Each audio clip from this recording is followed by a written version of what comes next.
Good morning. I'd like to call the May 16th Committee of Adjustment to order.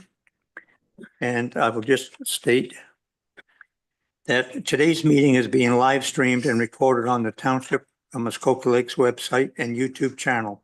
By participating in the open public meeting today, you are consenting to your image, voice, and comments being recorded and posted online. Thank you. First order of business.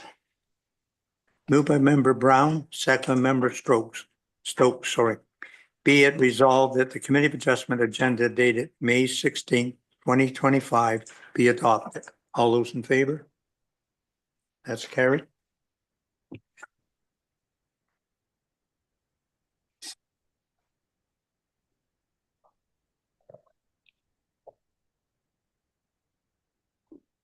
Are there any conflicts of interest?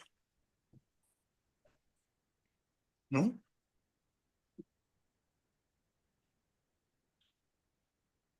Moved by Member Stokes, second by Member Bridgman. Be it resolved that the Committee of Adjustment minutes dated April 14, 2025 be adopted and approved as circulated. Any questions or comments? All those in favor? That's carried. Yeah. Good morning, everyone, and welcome. It is required that I make a few statements, then I will explain the hearing procedures. This electronic hearing is being held in accordance with Section 238 of the Municipal Act. The members of the Committee of Adjustment present are Alan Edwards, Barb Bridgman, Ruth Ann Brown, Lisa Grogan Green, and Sean Stokes. I can confirm we have quorum and that senior staff and planning staff are present. Public input on this May 16th agenda was invited at the following email address: planning@muskokalakes.ca. Now I will explain the hearing process. The planner will provide an explanation and purpose of the application, the date the notice was circulated, and planning staff's comments. All internal and external submissions received by 8:15 a.m. today have been made available to committee members and the public. These submissions can be viewed under Section 10 of the agenda. When able, planning staff will do their best to circulate submissions that were received after 8:15 a.m. These submissions will also form part of the public record and will be available for the public on the Township's government portal.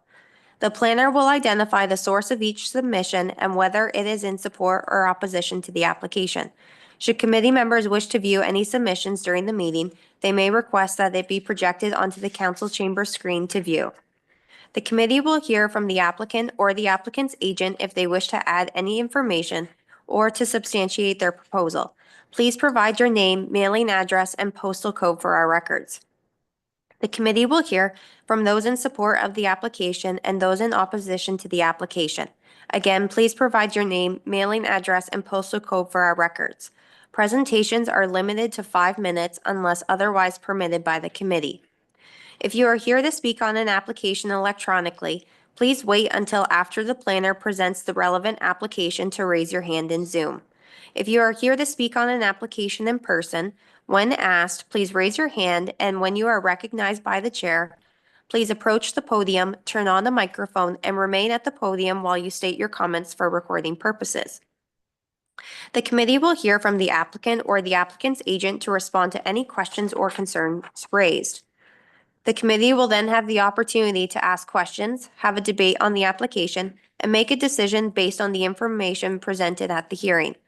Please note that the effect of written and oral submissions on decisions for consent and minor variances, along with the reasons for minor variance decisions, are both required under the Planning Act, and motions are pre-populated with standard wording.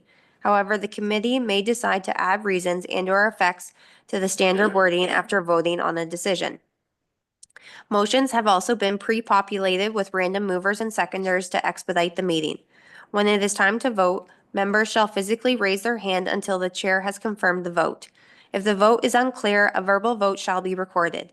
This is not considered a recorded vote. It must be noted the chair has a vote on each application and can participate in the discussion. There is a 20-day appeal period from the date of decision. Building permits are not available until after the appeal period and if no appeals are received. Lastly, please take down the pink notice signs that were posted on your property to advertise today's meeting. Thank you.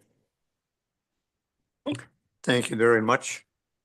And we're going to vary from the agenda just slightly. There's a conflict with another agent in that they have another committee to go to. So we're going to start with A1925 Stewart and Markle. That's Ms. Beamish.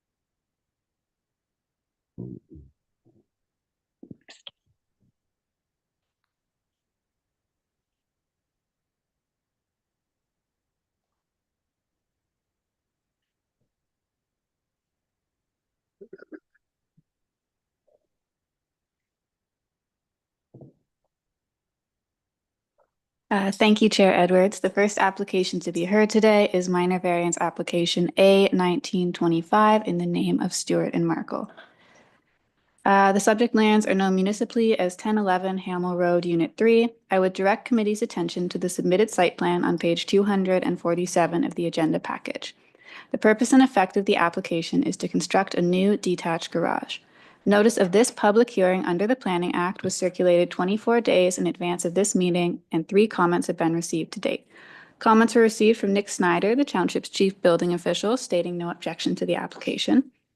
Comments were also received from Matt Veach, the township's development and transportation engineering coordinator, stating it appears that the location of the proposed driveway / access to the property is located on private property, and legal deeded access over said property should be obtained if not already present.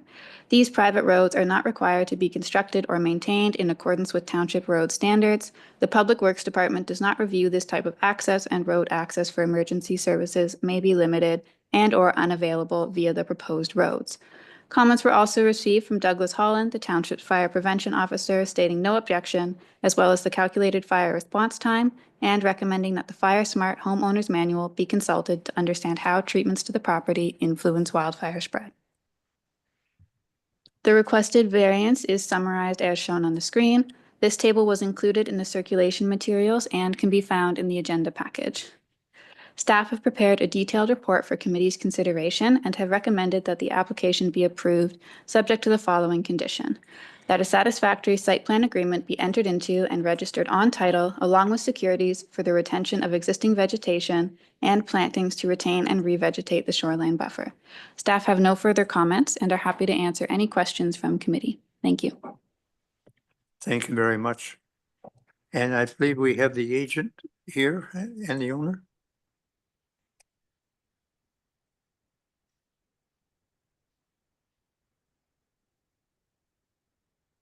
Yes, go right ahead. Good morning through you, Mr. Chair. Thank you. My name is Bobby Leppington of Design by Bobby, 190 Taylor Road, Bracebridge, Ontario, P1L 1J9. Through you, Mr. Chair, thank you to staff for the hard work and efforts. We are here today to request relief of lot coverage to permit a detached garage for storage. We are currently under construction with a 2-story cottage on the property, and the boathouse is existing. And what we found is that we just need a little bit more storage room. So we proposed a modest garage in the back corner. We're also focusing the driveway away from the shoreline area into the back area, allowing us some opportunities to look at that shoreline vegetative buffer in that area. I am here to answer any questions you may have.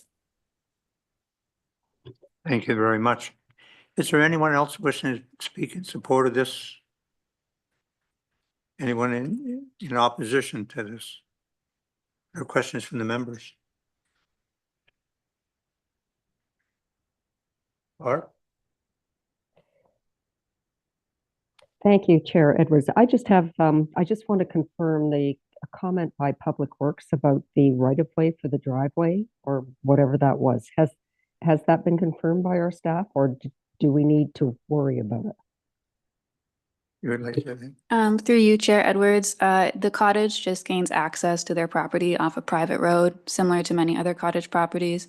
I think the comment from Public Works is essentially just saying that obviously they don't maintain this road and the owners should do their due diligence to ensure that they have deeded access. Thanks. Okay, as long as we're not liable if anything happens there and we haven't insisted that they do that. Just wanted to make that clear. yes, Mr. Sharp.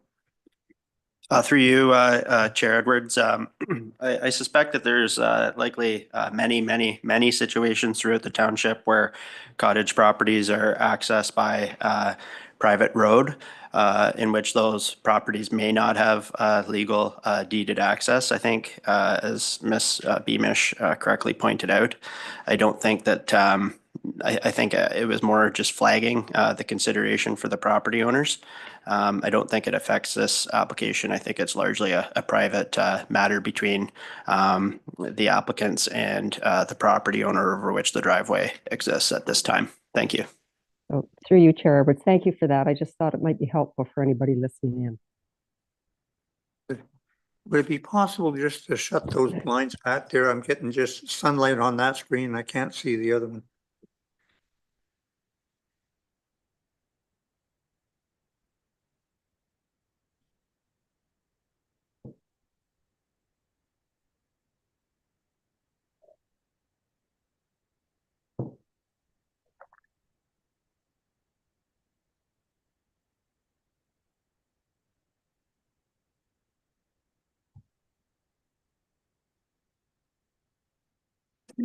That helps. Thank you. Sorry about that, but I just couldn't see Member Bridgman.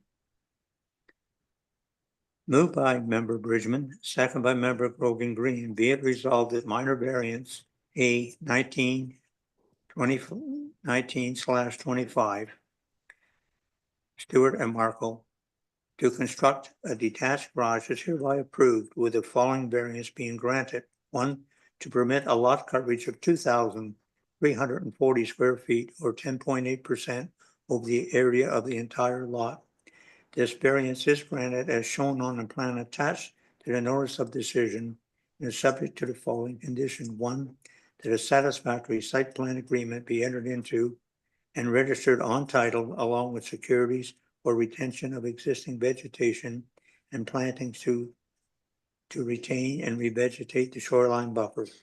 This approval shall remain in effect for 3 years from the date of decision. Any questions or comments? All those in favor? That's carried.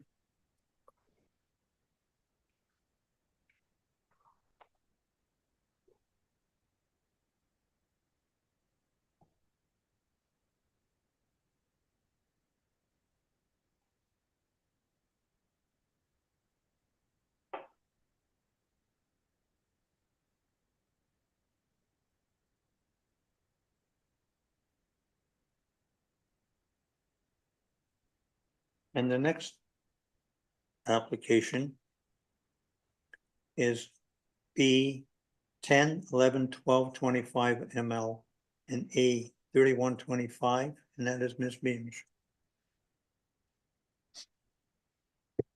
Thank you, Chair Edwards. The next applications to be heard are concurrent consent applications B 10/11/1225 ML and minor variance application A 3125 in the name of KURZMANN. The subject lands do not have a civic address. I would direct committee's attention to the submitted consent and minor variance sketches on page 35 of the agenda package. The purpose and effect of the proposed consent and minor variance applications is to sever a portion of the subject lands and add it on to the benefiting lot to the east. Through the consent applications, the applicant also proposes to grant a right-of-way across the retained lot in favor of the benefiting lot and to grant a right-of-way across the severed lot in favor of the retained lot. No new lots are being created as part of this application. Notice of this public meeting under the Planning Act was circulated 22 days in advance of this meeting, and 3 comments have been received to date.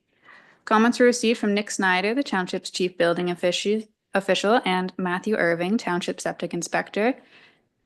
All stating no objection to the application. Comments were also received from Douglas Holland, the township's fire prevention officer, stating no concerns.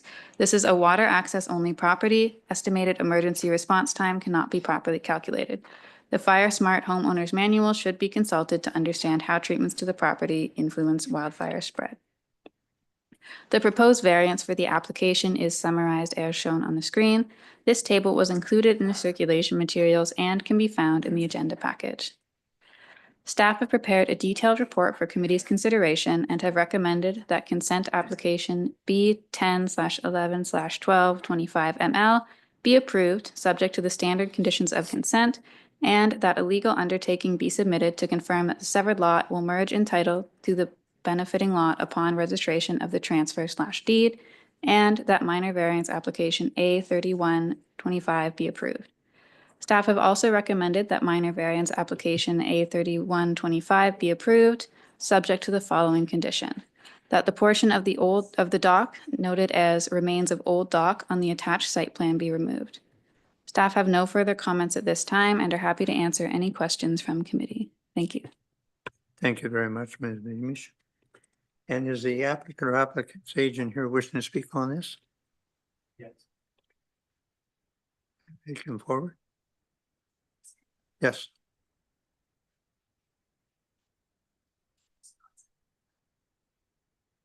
Oh. Hello, we have your name, address, and posted. Daniel First. Address is 6925 Castle Court in WOODHOUSE, Michigan, 48301. So I just want to apologize that we're back here again, because actually this was already approved previously a few years ago. And I didn't realize when the surveyor registered the plan. Your microphone's not on. Oh. Now it is, okay. Yes. On? Yeah, there it is. Thank you. Do I need to do this?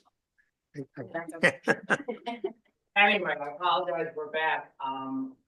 When we registered the plan, I thought I was done, and I didn't realize that we needed to deed it also. And I needed to hire an attorney to do that. So everything actually has been done. In other words, the dock that was built for the benefiting lot based on the frontage was put in place. We built a new cottage on the retained lot based on the lot coverage, and we also reduced the variance that we're asking for the 40 feet on the dock where it was mentioned about removing the old dock. That's already been done, and it's already been reduced to 40 feet. The crib is in place because obviously the crib's.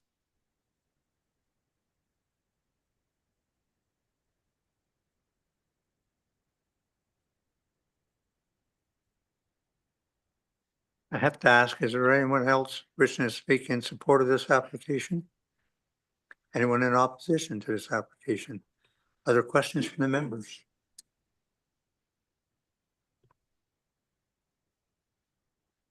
Excuse me. Moved by member Bridgman, second by member Grogan Green. Be it resolved, the consent be granted for application B 10/11/12/25ML KURZMANN, providing the following conditions are fulfilled. 1, that a satisfactory registrable description deed of the separate lot together with any required right-of-ways or easements be submitted to the township along with a registered copy of the reference plan. 2, that a legal undertaking be submitted in order to confirm that the separate lot will merge in title to the lot that is being added upon registration of the transfer/deed. 3, that a legal undertaking be submitted by an acting solicitor which confirms that the separate lot will merge in title to the benefiting lot upon registration of the transfer/deeds, which may include the cancellation of consent if necessary. 4, that confirmation be received that the township is satisfied that the resultant lots are satisfactory for on-site sewage disposal, and that any problems identified with any existing sewage system be corrected to the satisfaction of the township. And 5, that a minor variance application A3125 KURZMANN be approved to grant relief in section 3.20 of the zoning bylaw 2014-14 as amended. Any questions or comments? All those in favor? That's carried.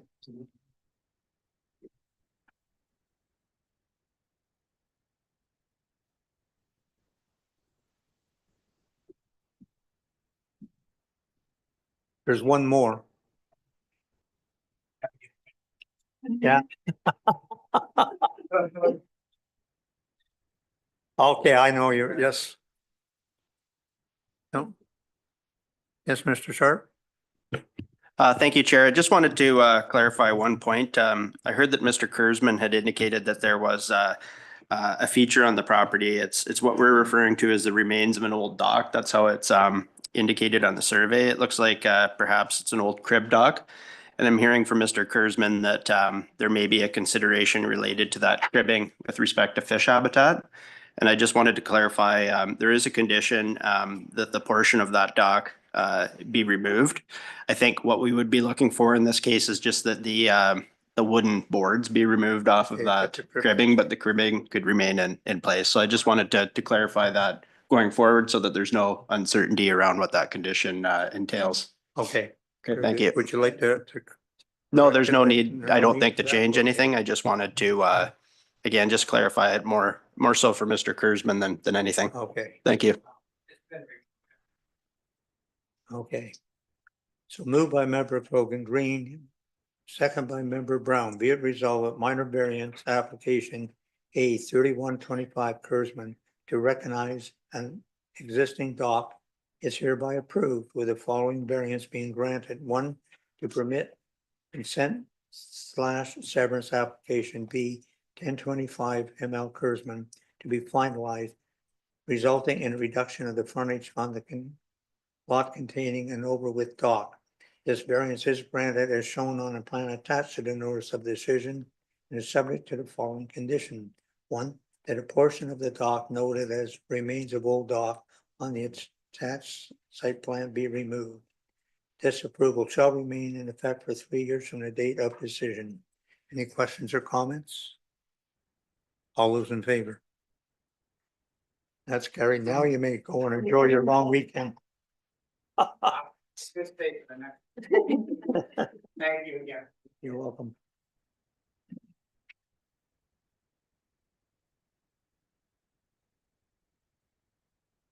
The next application is A 9224 GLESSING, and that is Ms. Beamish.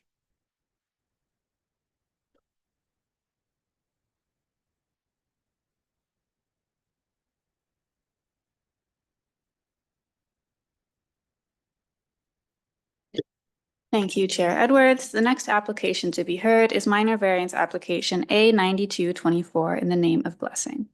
The subject lands are known municipally as 1027 Stroud Beach Road, Unit 32.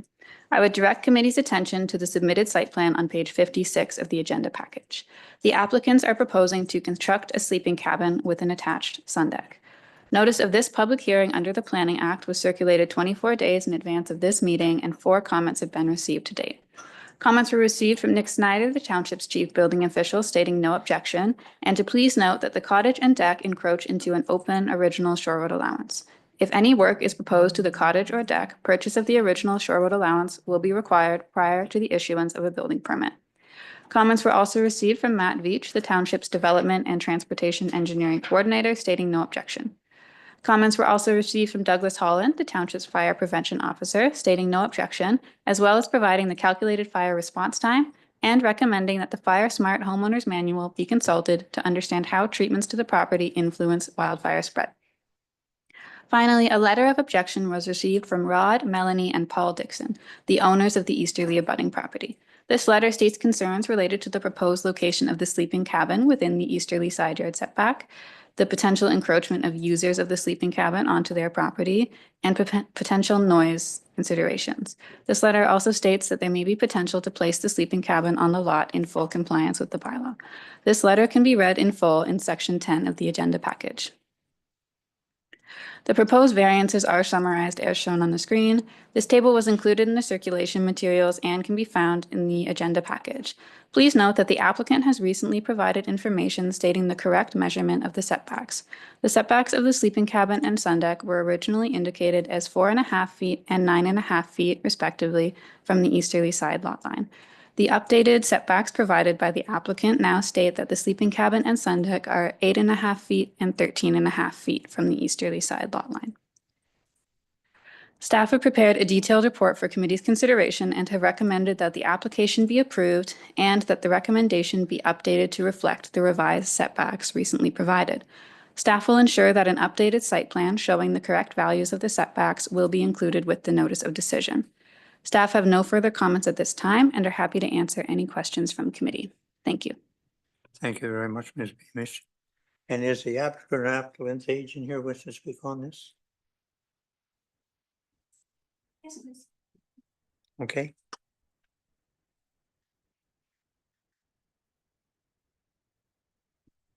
Hi, everybody, thank you so much for listening to my comments, and thank you to the council, committee, and planners. Excuse me, can I have your name, address? and- So sorry, Jill Glessing, 1027 Stroud Beach Road, my home address. I'll say 1027 Stroud Beach Road, Township of Muskoka Lakes. So I'd like to begin what I have to say by saying that I'm very, very concerned about the environment, and I practice that in the way I maintain the cottage. It's a very, I try in all ways to look after the land and care for it. So that's, I think that's an important component. I think the cottage itself reflects that. It's a small, roughly around 400 feet, original cottage, about 90 years old. It was built, and it's maintained to a large degree in that very way, other than having running water now and hot water. And this is an unusual thing, increasingly unusual given the large, huge development that's happening all around this area. And so I think that's some value in my argument that it is a very humble place already compared to so many other places, and this other structures is also meant to be an addition to that humble space. So the reason I'd like to have an extra building are threefold. The cottage, because it's very old and original, has one bedroom, and it has no other floors. It has a small loft, which is difficult for many people to use. One of the main reasons actually is as a writing and reading space. I'm a writer, and it's long been a dream to have a space where I can be quiet in the day and work, separate and protected against rain and that kind of stuff. So also it would be obviously provide sleeping accommodation for extra people. I don't have a lot of people up there. I spend a lot of time on my own, and it would be nice though on occasion to have a guest and not share the intimate space of the cottage, but have an extra sleeping space for that. So it would be used very minimally actually for that purpose, for sleeping, mostly as a writing studio and a reading studio. And addition storage for furniture during the winter. There'll be no electricity, perhaps a solar light. There'll be a pathway up to the outhouse to provide the toilet facilities, or I could have a composting toilet in or outside of the little building. About the location, it's really the only place that's affords enough space that's dry and not too much elevation or too hilly. There is one space at the top behind the cottage. It's flat, but we have the outhouse there, which was moved because it had previously been like sitting on top of a river, basically in the spring. The water would flow under it, so it was very unsafe. So I had it moved up to a higher, drier land. So it's there. Also, wood piles are there, and a wood shed will be added to there as well. The property line on the west side, it's a minimal space. It's 6.8 meters or 22 feet, whereas on the other side, on the east property line, it's 34 feet to the property line. So there's a lot more space on that side. But all of the other the lands on the territories on that land are really hilly or swampy. There's a fair bit of swamp water and rivers running down in spring and heavy rains. So the site that was chosen was as far away from both the high water mark and the east side property line as possibly could be. It's pushed into the side of a rock, basically, and elevation on the back too. So we really tried to push it back as far as it's possible. I think it's a fairly dense wood area, so I think that will contribute to subduing any noise, if there is any, which, you know, I think there won't be. And I'm pretty sure there won't be any, it won't be a noise issue. But also the visibility, it will be fairly discreet, and also other vegetation could be planted to increase that if needed. Also the finishing, like the exterior color, will be made to be as innocuous as possible, dark brown, so it will blend in, so it won't be visible from the lake, I hope. It might not even be visible at all, actually. I'm not sure if that's the case, but, and reduce visibility to the east side property line as well. So sorry, yeah, okay. There was a couple of other locations. I'll just mention them here as options that could be a teeny bit further east rather, but it would be a little closer to the lake, which it was advised that this one was most suitable for the application. The other thing, if I may mention, there was historically a boathouse, and it's further to the lake. There are supposedly a photograph. There's a photograph of that. If evidence could be had of that, perhaps that could be rebuilt there. So that's a different location that's similar. I guess I have to wrap up. Yeah. So we're very quiet people. There are no power boats on our property, and we don't play music. I know these are not maybe considered in the application, they're extra, but I feel like this request is quite humble compared to so many of the other properties around the Muskoka region. Thanks for your time. Thank you very much. Is there anyone else here wishing to speak in support of this application? Anyone in opposition to this application? Yes?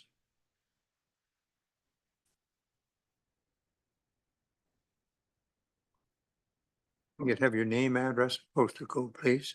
Yes, I'm Melanie Dixon, and I'm here speaking for my father, Rod Dixon, who is ill at this time. He is the property owner to the east side and a family member.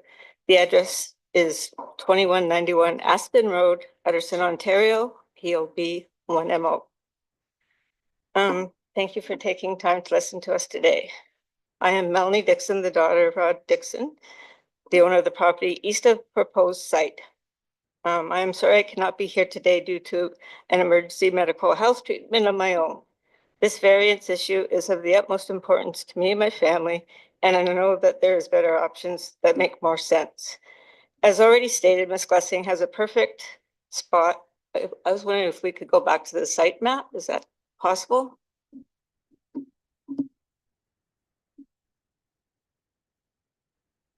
Just to the northeast corner of her cottage, that is level of perfect size to build her sleeping cabin. It is close to toilet and sink facilities and members' cottage if needed during the night for the children or whoever might be sleeping there. The view of the lake and privacy is obtained for everyone. That site is already cleared for building on. It is level, and there won't be any trees cut down for this purpose. As she stated, where she wants to build, there will be trees that would have to be removed, and the shoreline will be altered. The second option is that she could replace rooms that she took down on the front of her cottage to make a deck that equaled 2 bedrooms.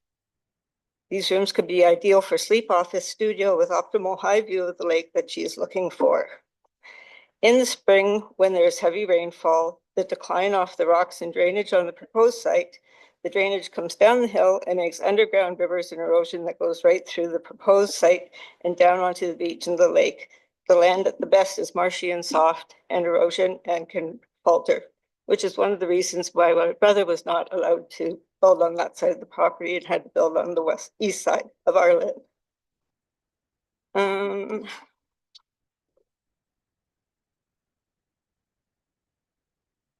The application does not take into account for the 4 seasons of the weather that the site endures.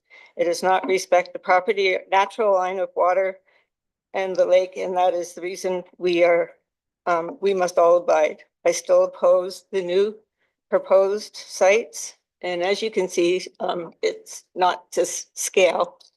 The outhouse that you can see the little square where the top hole is, it's within measurements, and she could build her sleeping cabin there and still have full view of the lake and still have the privacy and be close to her own cottage, which has the facilities and everything that the family would need, instead of having to go up and around to get up to the cottage. If we did submit some pictures, that sleeping cabin is within 25 feet of our cottage. Our cottage, I sleep on a porch, a screen porch. It's not a glassed in or anything. They're closer to our cottage than their own cottage. And our cottage was built in 1927. So we don't even have running water. We use an outhouse too. And I have come down our hill and found her family already using our outhouse and her renters, because they have not wanted to go up the hill to use the outhouse that is up there already. So who's going to want to go up there in the middle of the night? And just to give you some background of the boathouse that she talked about, the boathouse was actually built by my great-grandfather Herman for my dad as a gift. When our cottage was built in 1927, it was built on leased land, and the boathouse was built on leased land with the permission from the Stroud family.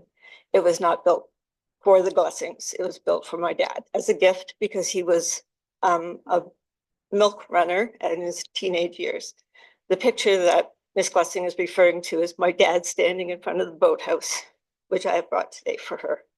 So I would just like to make that clear. There are some misconceptions that Ms. Glessing has given you today, and I just wanted to clear those up. Thank you for your time, and I appreciate you listening to me today. Thank you very much. Is there anyone else wish to speak on this application? Other questions from the members? We'll start with Member Stokes, and then we'll. Through you, Chair Edwards, thank you. Given the concerns and with reference to the concerns of the neighbors and their privacy concerns and considerations, and in the staff report, it does mention that the west and rear is unsuitable for building. However, that was unobservable to ground conditions when the site visit was made. Does it make sense to, and you know, general privacy concerns, does it make sense to do a subsequent site visit, or has a subsequent site visit in fact been done to evaluate whether or not that's a suitable site for building? Yes. Through you, Chair Edwards, staff has not returned to the site since the time of the original site visit. If committee would like staff to do a subsequent site visit, that could certainly be requested. Thank you. Thank you. Yes, Miss. My only question was the applicant changed the side yard setback, and I just wondered, was that by survey or? Through you, Chair Edwards, the applicant did provide updated side yard setbacks quite recently. I believe they stated it was a measurement error initially, and they have now provided the correct setbacks. If you'd like more information about that, I would direct you to ask the applicant. Thank you. Thank you. Any other questions? Yes. Through you, Chair. Yeah, I would like more information actually on those updated setbacks because I missed them the first. Yes. It doesn't matter as long as we have your name, address, and postal code. Yeah, yesterday we measured with a proper tape measure the distance to the property line based on the dimensions on the survey. And we discovered that we were further away from the lot line than we had originally thought. Okay. Fine. Your name and address? Oh, my name is Rick Andrighetti. I live, well, I guess 26 Noble Street in Toronto. Is that good? And postal code? M6K 2C9. Okay, thank you very much. Are there any? Yes, Member Bridgman. Thank you, Chair Edwards. I'm wondering if the runoff from the rocks with the water is an issue or not. So I do support staff going back and having a look at this. And part two, I'm wondering if the location up near the woodlot and the outhouse would be another location that would be available without a lot of destruction. I'm not sure I understood why that for the applicant that wouldn't work without any variances. So maybe the applicant could answer that. Yes,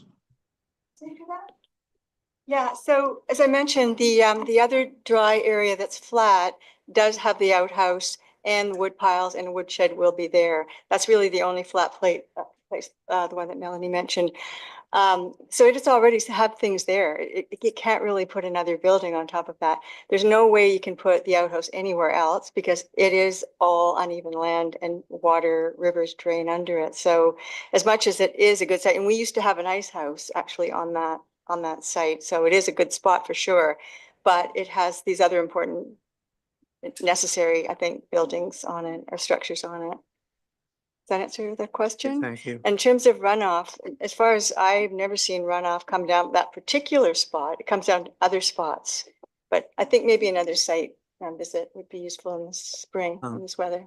I'm getting the sense that the committee would like the staff to have a look at the property and see if there's another location. Is that right? Yes. Yeah, I Nodding. agree with that, Chair. Mhm. And just so I understand the new measurements, so your structure, your house is further away than advertised, is that correct from? The structure of the proposed building is, Yeah. further away. It's actually for about 4 feet further away than was originally determined. Apologize for that error. I know it's confusing. So does that allay any of your concerns, the fact that it's further away? It meets the bylaw requirements better. So we're 4 feet. It's only 1.5 feet that we're asking for at the front and 6.5 feet at the back. So it's seems to be quite minimal. Right, okay, thank So you. that's, I mean, I know the other ones seemed a bit more onerous, but these new ones seem quite, I don't know, to me, they seem not very much to ask for. So does the committee think there's any need for a survey? I hate to ask that, but because There is a survey. We have a survey. there is one. Yeah, this is what the measurements are based on. We had a survey done, Okay. and I can provide that. It's easily I've always found available. that when you're going to do something, if you talk to your neighbors and maybe get an agreement, it really helps. So Yeah, right. like this, if you could. But I'll leave it up to you. But I think from what I can gather from the committee, is adjourned. Nodding heads. Okay, we have this adjourned then, please. Make note of it. Thank you very much. Thank you so We'll have to much. come back. Oh, yes, Mr. Sharp.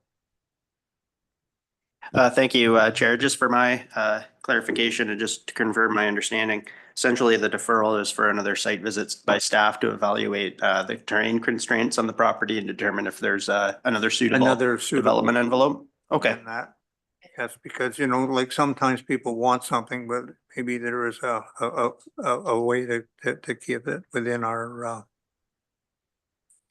bylaws. Well, this is not normally what we do. Sorry, we've adjourned it, so they're going to have a look at it. Staff will have a look at it and see what they can.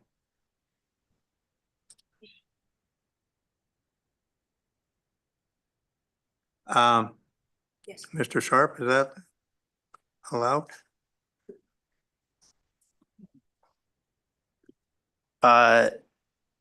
Thank you, Chair.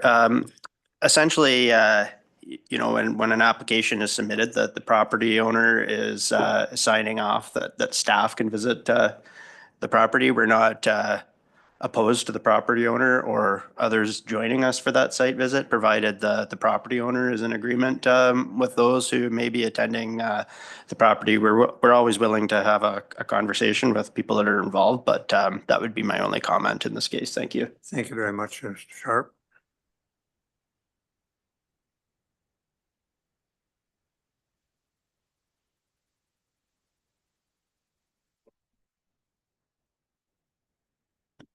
Next application is A02/25 Woodhouse, and that is Ms. DeMello.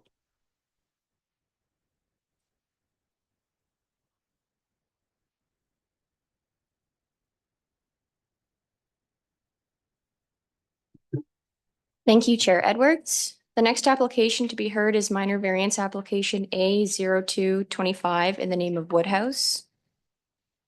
The subject lands are known municipally as 2337 Muskoka Road 169, Unit 2. I would direct committee's attention to the submitted site plan on page 73 of the agenda package. The applicants propose to recognize an existing two-story shed and an attached sun deck. Notice of this public hearing under the Planning Act was circulated 18 days in advance of this meeting, and 3 comments have been received to date. Comments were received from Nick Snyder, the township's chief building official, stating no objection and that a building permit is required for the two-story shed with an attached deck. A 50% surcharge will apply to the building permit fee. Comments were received from Matt Veach, the township's development and transportation engineering coordinator, stating no objection. Comments were also received from Douglas Holland, the township's fire prevention officer, stating no objection, as well as a calculated fire response time and recommending that the Fire Smart Homeowners Manual be consulted to understand how treatments to the property influence wildfire spread. The proposed variances are summarized as shown on the screen. This table was included in the circulation materials and can be found in the agenda package. Staff have prepared a detailed report for committee's consideration and have recommended that the application be approved. Staff have no further comments at this time and are happy to answer any questions from committee. Thank you very much, Ms. DeMello. And the owner or applicant's agent wishing to speak on this?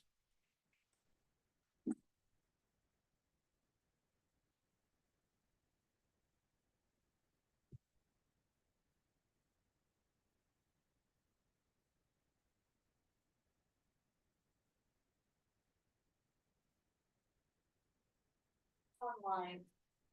Okay, Niman?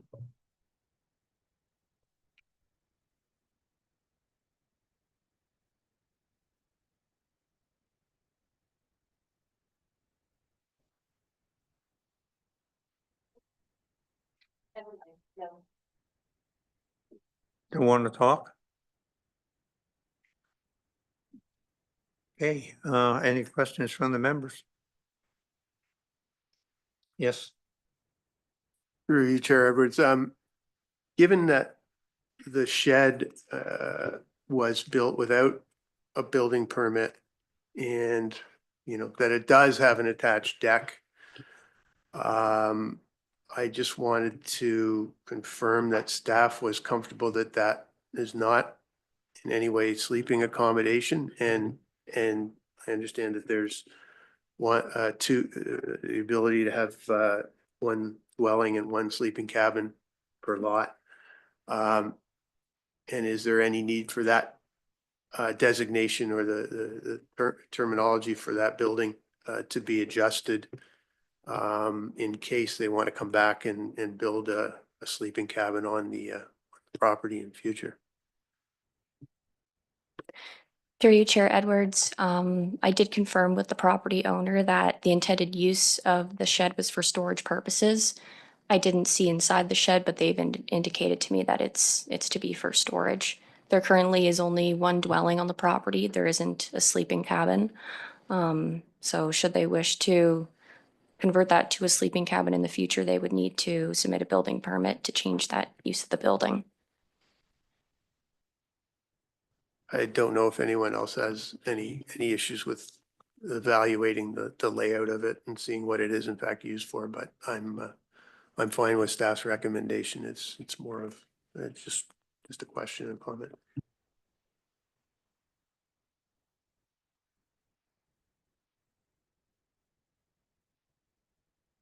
You want to bring them in on Zoom and see who they are?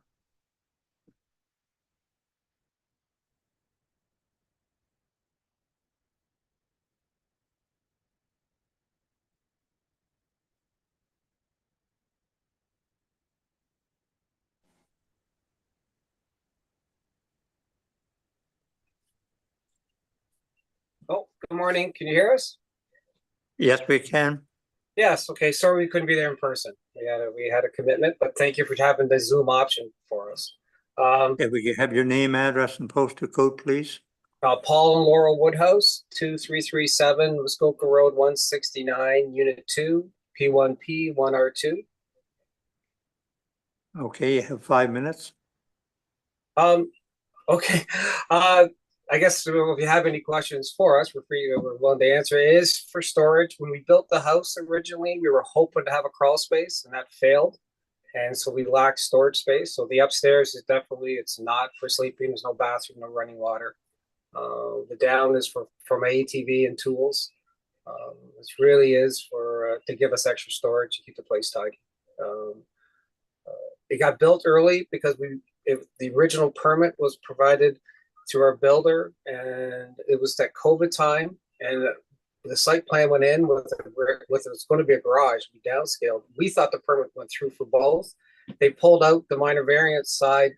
At that time, it was too much of a delay, and we didn't realize that till afterwards, after we started building. So that's why it got constructed ahead of time. And we're sorry about that, but that was our neglect, not the builders, or anything. That was our neglect. So, thank you. Okay, thank you very much. Anyone else wishing to speak in either for or against? Okay. Any more questions from the members?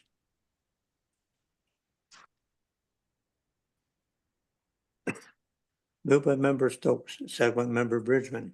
Be it resolved, the minor variance application A02/25 Woodhouse to recognize an as-built shed and sun deck is hereby approved, with the following variance being granted. 1, to permit a lot coverage of 1,600 square feet or 8.7 over the area of the entire lot. And 2, to permit a side yard setback at the closest point from the easterly side lot line to be 14 feet for an existing sun deck.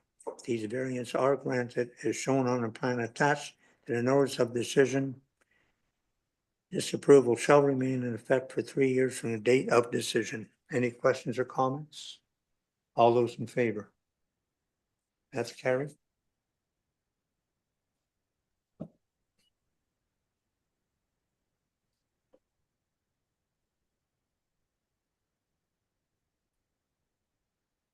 The next application is A1225, and that is 2754598 Ontario Inc. And that is Ms. DeMello.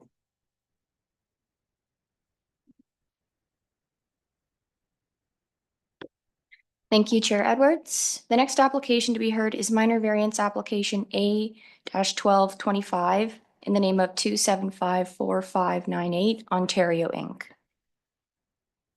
The subject lands are known municipally as 4458 Muskoka Road, 169, Unit Number 1. I would direct committee's attention to the submitted site plan on page 92 of the agenda package. The applicants propose to construct a new 2-story boathouse. Notice of this public hearing under the Planning Act was circulated 18 days in advance of this meeting, and 3 comments have been received to date. Comments were received from Matt Veach, the Township's Development and Transportation Engineering Coordinator, and Nick Snyder, the Township's Chief Building Official, stating no objection. Comments were also received from Douglas Holland, the Township's Fire Prevention Officer, stating no objection, as well as a calculated fire response time, and recommending that the Fire Smart Homeowners Manual be consulted to understand how treatments to the property influence wildfire spread. The proposed variance is summarized as shown on the screen. This table was included in the circulation materials and can be found in the agenda package. Following the circulation of the application, it was discovered that a portion of the 2-story boathouse did not comply with the required 45-foot side yard setback in the zoning bylaw. Accordingly, the applicant's agent has revised the site plan to comply with the required side yard setback. The initial site plan included in the agenda package is on the left side of the screen, and the revised site plan is shown on the right side of the screen. The boathouse has been shifted to the west to comply with the required side yard setback. Staff have prepared a detailed report for committee's consideration and have recommended that the application be approved subject to the following condition. The existing two-story garage be reverted to a non-habitable use to the satisfaction of the township. This may require a site inspection by township staff. Staff have no further comments at this time and are happy to answer any questions from committee. Thank you, Ms. DeMello. Is the applicant or applicant agent here wishing to speak on this?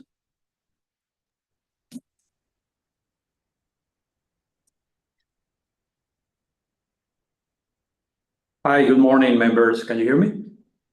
Yes, we can. If you could have your name, address, and postal code, please. Then you Yes. have 5 minutes. My name is Andreas Pons. I'm with Fortune Design Associates in Port Carlin, 3 Lee Valley Drive, Ontario, B0B1J0.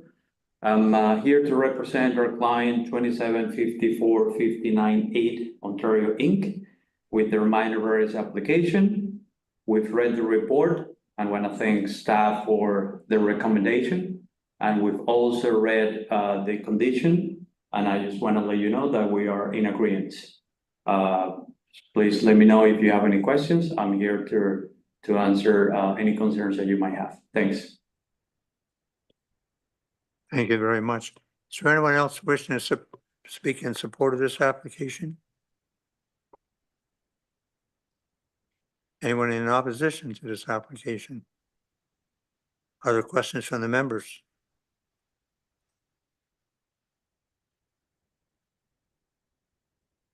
Moved by Member Bridgman, second by Member Grogan Green. Be it resolved that minor variance application A 12/25, that's 2754598 Ontario Inc. to construct a new 2-story boathouse is hereby approved, with the following variance being granted. 1, to permit a lot coverage of 10.8% of 5,071 square feet within 200 feet of the high water mark. This variance is granted as shown on a plan, on the revised plan attached to the notice of decision, and is subject to the following condition. 1, that existing 2-story garage be reverted to a non-habitable use to the satisfaction of the township. This may require a site inspections by the township staff. Its approval shall remain in effect for 3 years from the date of decision. Any questions or comments? All those in favor? That's carried. Thank you.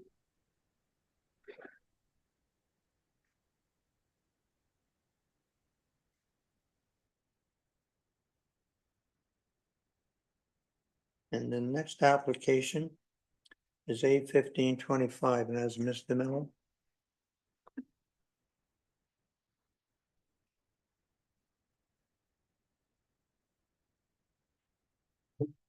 Thank you, Chair Edwards. The next application to be heard is minor variance application A-1525 in the name of DELUCE. The subject lands are known municipally as 3980 Muskoka Road 118 West. I would direct committee's attention to the submitted site plan on page 112 of the agenda package. The applicants propose to construct a new 2-story garage. Notice of this public hearing under the Planning Act was circulated 18 days in advance of this meeting, and 3 comments have been received to date. Comments were received from Matt Beach, the township's Development and Transportation Engineering Coordinator, and Nick Snyder, the township's Chief Building Official, stating no objection. Comments were also received from Douglas Holland, the township's Fire Prevention Officer, stating no objection, as well as the calculated fire response time, and recommending that the Fire Smart Homeowners Manual be consulted to understand how treatments to the property influence wildfire spread. The proposed variance is summarized as shown on the screen. This table was included in the circulation materials and can be found in the agenda package. Staff have prepared a detailed report for committee's consideration and have recommended that the application be approved, subject to the following condition: that a satisfactory site plan agreement be entered into and registered on title, along with securities for retention of existing vegetation and plantings to retain and revegetate the shoreline buffer. Staff have no further comments at this time and are happy to answer any questions from committee. Thank you very much.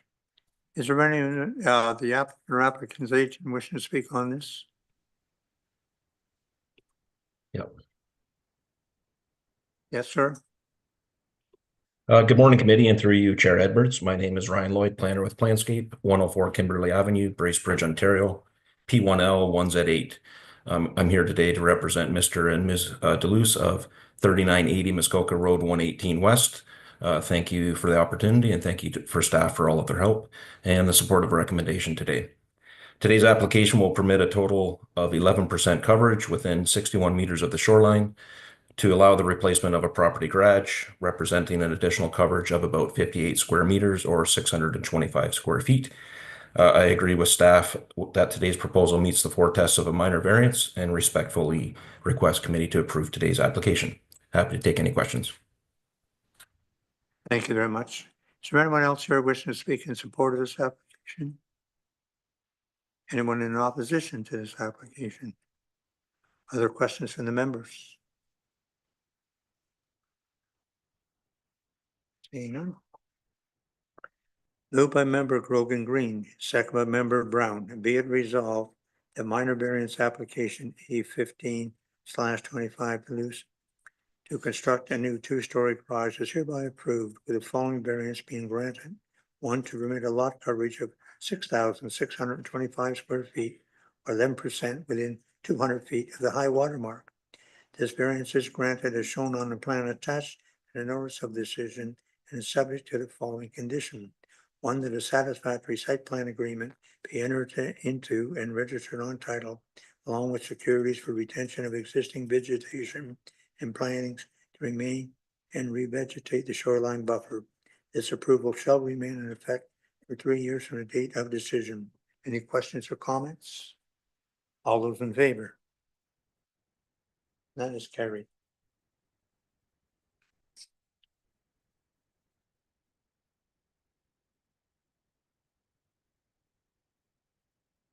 And at this point, we're going to take a 15-minute comfort break.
Are we back live?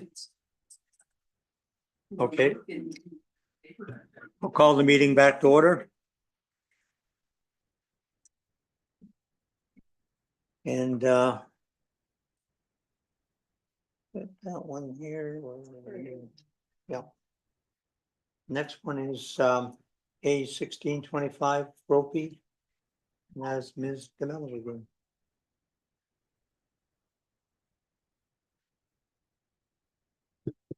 Thank you, Chair Edwards. The next application to be heard is minor variance application A-1625 in the name of Brophy. The subject lands are known municipally as 2A Mirror Lake Drive. I would direct committee's attention to the submitted site plan on page 143 of the agenda package. The applicants propose to construct a two-story dwelling addition. Notice of this public hearing under the Planning Act was circulated 16 days in advance of this meeting, and 3 comments have been received to date. Nick Snyder, the township's chief building official, stating no objection with a note that the sewage system will require upgrade at time of permit application. Comments were received from Matt Veach, the township's development and transportation engineering coordinator, stating no objection to the application. However, noting that reduced setback from the unopened road allowance can present future maintenance issues and increased costs associated with tree maintenance. Future use of the unopened road allowance can also be impacted. Public Works would prefer that the setback from the unopened road allowance is achieved or maintained if at all possible. Comments were also received from Douglas Holland, the township's fire prevention officer, stating no objection, as well as a calculated fire response time and recommending that the Fire Smart Homeowners Manual be consulted to understand how treatments to the property influence wildfire spread. Proposed variances are summarized as shown on the screen. This table was included in the circulation materials and can be found in the agenda package. Staff have prepared a detailed report for committee's consideration and have recommended that the application be approved, subject to the following condition: that a satisfactory site plan agreement be entered into and registered on title, along with securities for retention of existing vegetation and plantings to retain and revegetate the shoreline buffer, and to implement the recommendations of the fish habitat assessment prepared by Beacon Environmental dated February 12th, 2025. Staff have no further comments at this time and are happy to answer any questions from committee. Thank you very much, Ms. DeMello. Is the agent or applicant here?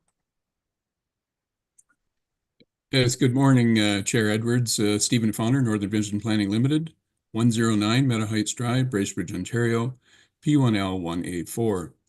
I'm here this morning representing Joe and Lynn Brophy in terms of their minor variance application. It's for an addition to the dwelling, which is too close to the unopened road allowance, and also a little bit too close to the EP2 zone, which is a fish habitat zone. So anyways, I would like to thank staff for their report, and certainly have had a few discussions with them, and my clients have no objections to the condition that is being proposed in terms of augmenting the existing shoreline buffer. So I do have a PowerPoint presentation as usual. Go ahead, next. The addition itself is not huge, 240 square feet, but it is on 3 levels, and there will be a covered entrance associated with it. Next. In terms of the site plan itself, I just wanted to note that the actual setback, front yard setback for the dwelling is 58.5 feet at the north part. Because of the angle of the shoreline, the proposed addition is at the south end of the building and will be 80 feet back from the EP2 zone, which is the same as the water's edge. Next. And this is showing front elevation of the proposed addition. It's already shown on there. It's at the left-hand side of the drawing there, immediately behind the front porch. Next. And this is just a rear view showing the proposed addition would be on the right-hand side of the dwelling. And this shows the rear or covered entrance. Next. And in terms of the site itself, you can see that the shoreline buffer does need some augmentation. So, and my clients are willing to do that and enter into an agreement with the municipality. Next.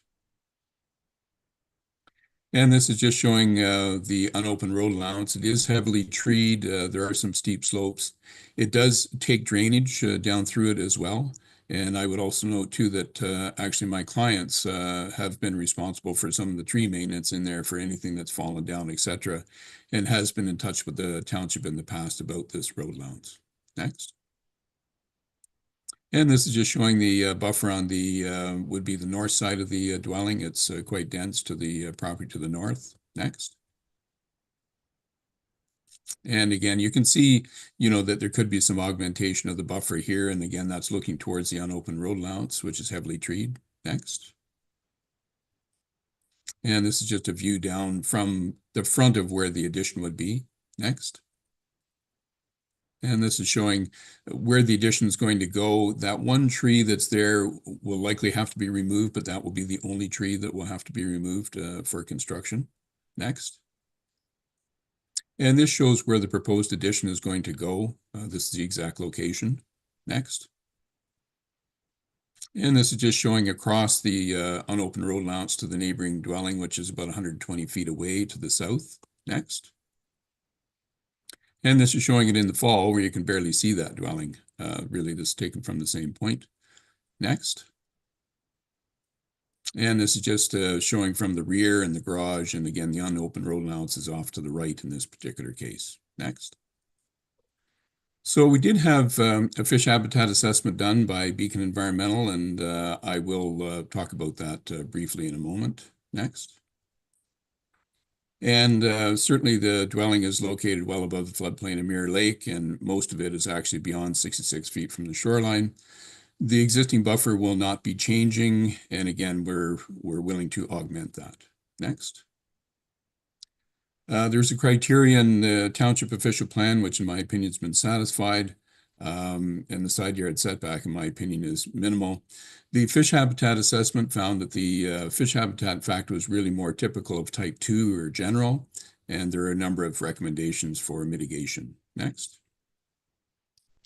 The architecture is going to replicate what's there. Again, it's an old Muskoka type cottage. And again, we also looked at with staff the possibility of putting it on the north end of the building, but this would be closer to neighbors. Closer to the EP2 zone would be more tree removal, and actually it would be above the height requirement because the land does drop off there. Next. So in my opinion, the 4 tests of the minor variance are met. In terms of the OP, we did do a fish habitat. Built form will not dominate the natural form, and the criteria has been satisfied. Next. And in terms of the bylaw itself, the dwelling to the south is 120 feet away, so we're well away from that. And the unopened road allowance is not used by the general public. Next. And it's desirable because it does maintain the character of the existing dwelling, and the overall scale is consistent with development on the lake. Next. And lastly, minor, in my opinion, you look at potential impacts. And there won't be an impact on the neighbors, in my opinion, either way, because it's either screened by trees or by the dwelling itself. So in my opinion, it does meet the 4 tests of a minor variance, and I'm here to answer any questions. Thank you. Thank you, Mr. Fauner, and right on time. Thank you. Is there anyone else wishing to speak in support of this application? Anyone in opposition? No? Questions from the members?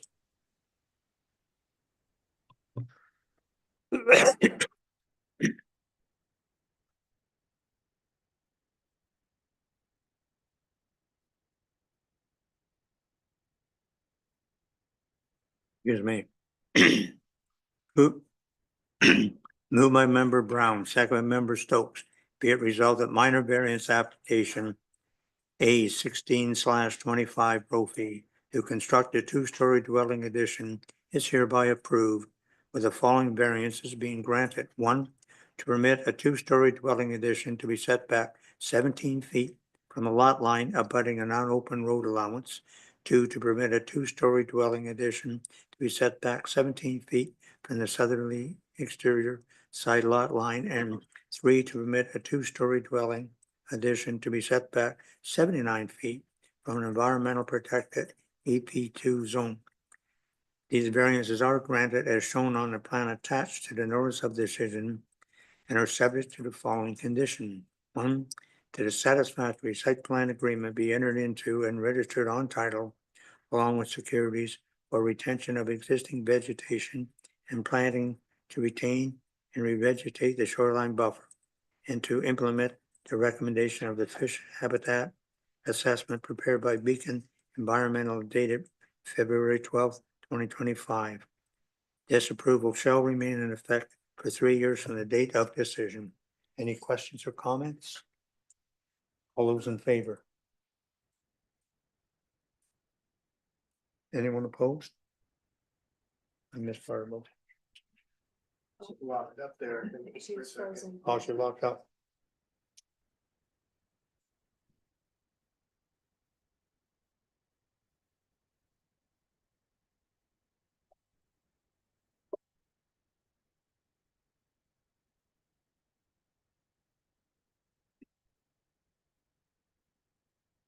Next application is a 17/25 Thomas and as Ms. DeMello again.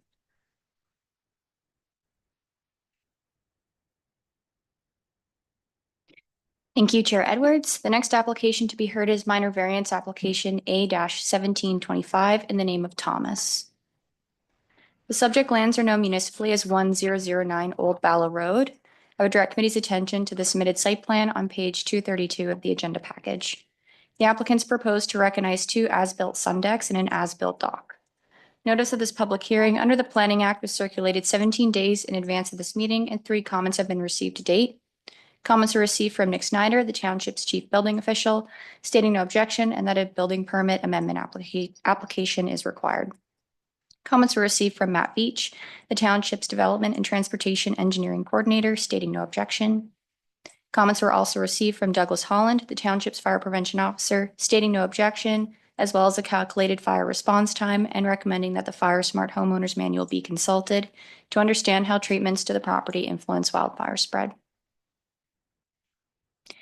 The proposed variances are summarized as shown on the screen. This table was included in the circulation materials and can be found in the agenda package. Staff have prepared a detailed report for committee's consideration and have recommended that the application be approved subject to the following conditions.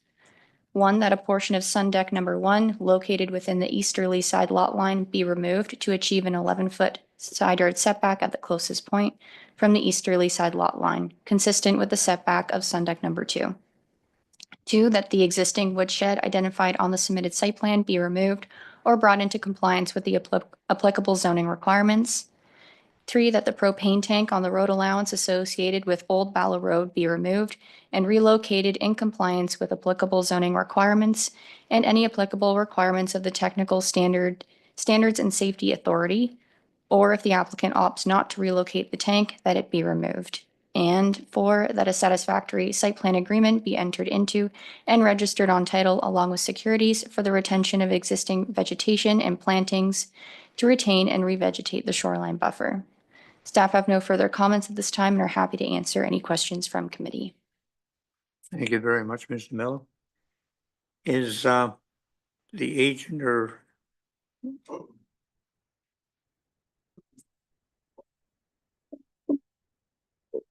it's on. Morning, Chair Edwards, committee, staff, Lanny Dennis Planning, Box 254, Novar, Ontario, B0A 1R0. I've been asked by the DeConing Group, the agent for the applicant, to assist them with the planning on this particular project. So I've had an opportunity to review the report. I thought it was very thorough and comprehensive, and certainly listen to the presentation, and I think that's all a fair and accurate assessment of the proposal. I just recently got involved in this application and would concur with the planning department to approve the application. With respect to the conditions, we have no issue with respect to the conditions as presented. Just quickly, the merits of the proposal. First one is as a condition, a portion of the deck will be removed to bring it in line with the deck that's already existing. in the area. The deck that's there, you don't, well, there is a deck next door. You sort of don't look into the deck, you look under the deck. It's extremely well elevated. There's also a fairly decent line of vegetation along that side lot line as well, which helps with the compatibility of it. The also with respect to the conditions, removing the propane tank, relocating the shed, and with the site plan agreement, all this to the view of sort of getting a net benefit, if you will, on the property. The other few other aspects to go along with the merits of the proposal. The shoreline is reasonably well vegetated, and especially in the area where the decks are located, viewing in from the shoreline, it'd be extremely difficult to see those decks. Just quickly, the lot coverage is 8.8%. We're allowed 10%, so we're not over that. The decks, if you saw the property, it's extremely steep. It's narrow and it's small. So in order to sort of get the maximum benefit and enjoyment of the property to make it function, decks are essential. And I think in some of the other properties in the immediate area as well, there are decks. You can't sort of get outside to lay on a flat piece of property because there is none. So you sort of need this to help assist with the enjoyment, full enjoyment of your property. Certainly with the site plan, additional plantings, they're prepared to do that, and of course retain the existing vegetation on the property as well. So in my opinion, I concur with staff that the application meets the 4 tests, and in my opinion, I don't believe there's any unacceptable adverse impacts as a result of this application. Thanks. Thank you very much. Hopefully you'll approve it. Thanks. Is there anyone else wishing to speak in support of this application? Anyone in opposition to this application? Are there questions from the members?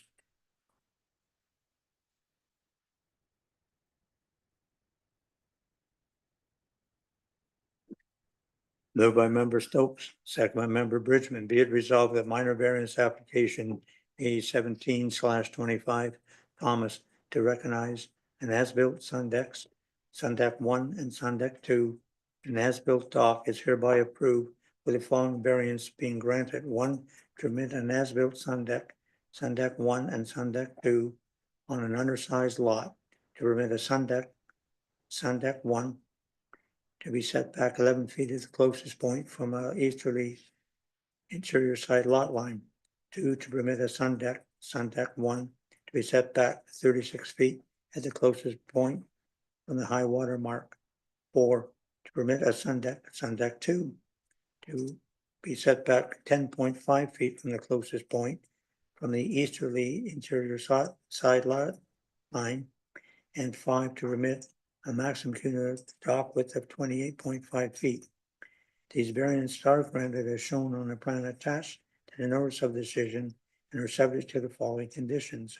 1, that a portion of sun deck 1 located within the easterly side lot line be removed to achieve an 11-foot setback at the closest point from the easterly side lot line, consistent with the setback for sun deck 2.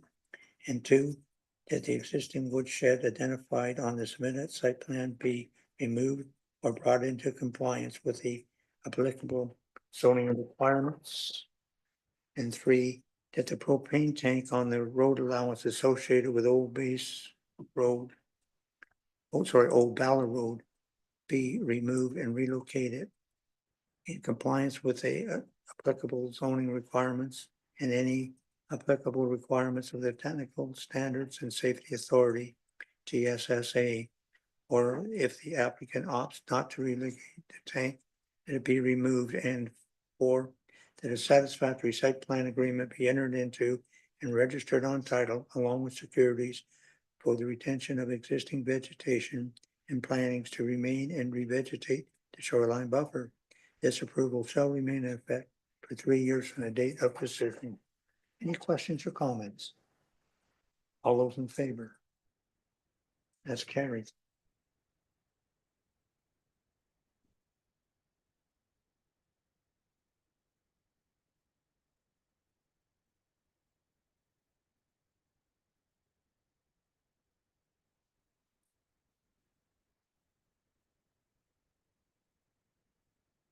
The next application is A22/25 Roper, and that's Ms. Beamish.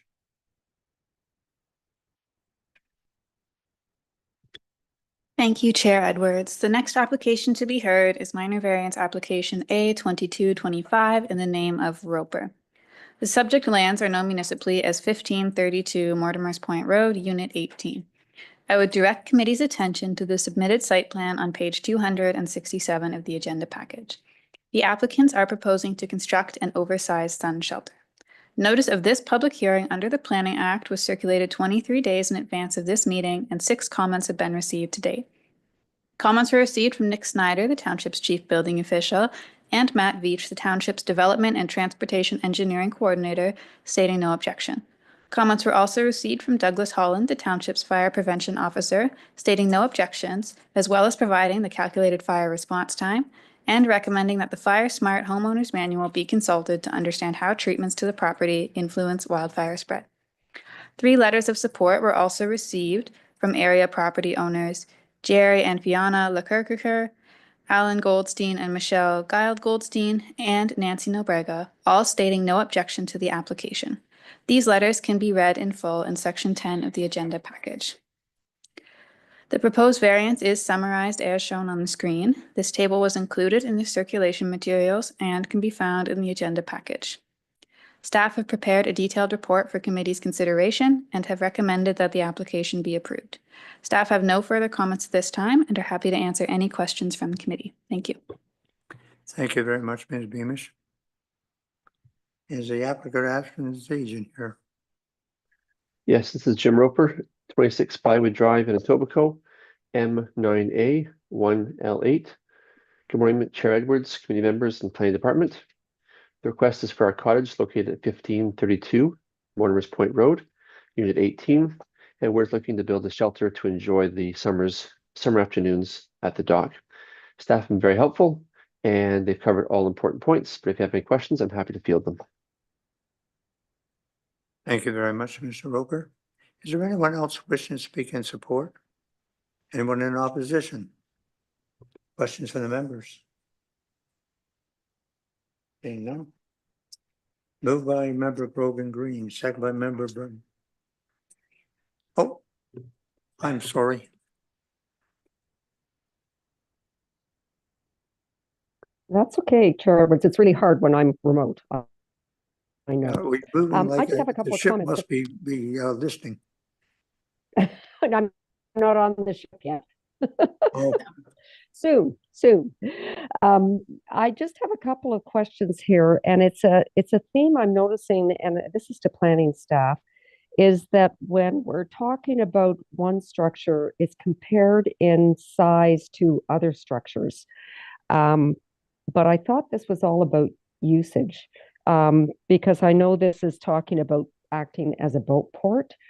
And one of our other applications, it was, well, you know, some of our other applications were giving square footage for one usage, and it looks to me like we're justifying the square footage for a building that is actually another usage, because this really, this is not a boat port. And so I just want to ask planning staff how we, because quite frankly, it's been hammered into me, it's all about usage with planning. So can we talk for just a minute about the fact that we're saying this is acting like a boat port, but it really isn't one? And so we're going to give this variance. I would just like to have a clearer understanding, and maybe for the people that are listening too, please. Yes, Mr. Sharp. Thank you, Chair Edwards. And thank you, Member Bridgman, for your question. I think what you're referring to is the fact that on occasion we see boat ports proposed with no wet slips. In other words, no boat slips that are open to water below. And on occasion, there may be considerations related to the purported use of said boat ports with that design for storage of marine-related equipment, or whether those boat ports are being used as sun shelters, because as we know, there are size limitations put on sun shelters. So I think really the point that staff were trying to make is that in this case, the applicant has actually brought forward a specific proposal for a sun shelter. It happens to be oversized, but it would otherwise be permitted as of right if it were simply called a boat port. So I hope that helps provide some clarification. Thank you. Thank you, Chair Edwards. So and thank you, that clarifies it for me. Thank you. But Mr. Sharp, in terms of boat ports not being over boats, is that going to be looked at going forward in our zoning bylaws? Through you, Chair. Member Bridgman, yes, there has been some discussions to date with the steering committee with respect to a requirement for boathouses and boat ports to include a certain percentage of the interior dock space to be open to below or open to water. And those discussions are continuing as part of the comprehensive zoning bylaw update. Thank you. Thank you, Chair Edwards. I have no objections. That made it very clear to me why I'll approve this. Thank you for getting that clarified. Any other questions or comments? Moved by Member Grogan Green, second by Member Brown, be it resolved that minor variance application A 22/25 Roper to construct a sun shelter on an existing dock is hereby approved, with the following variance being granted. One, to permit a sun shelter to have a gross floor area of 355 square feet. This variance is granted as shown on the plan attached to the notice of decision. This approval shall remain in effect for 3 years from the date of decision. Any questions or comments? All those in favor? That's carried.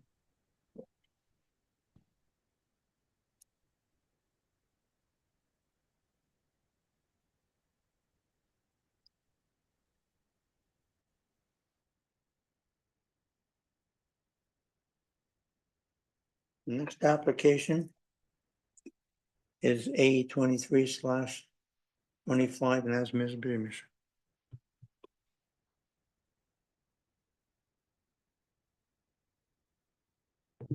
Thank you, Chair Edwards. The next, and I believe last application to be heard is minor variance application A 23/25 in the name of Gabrielle.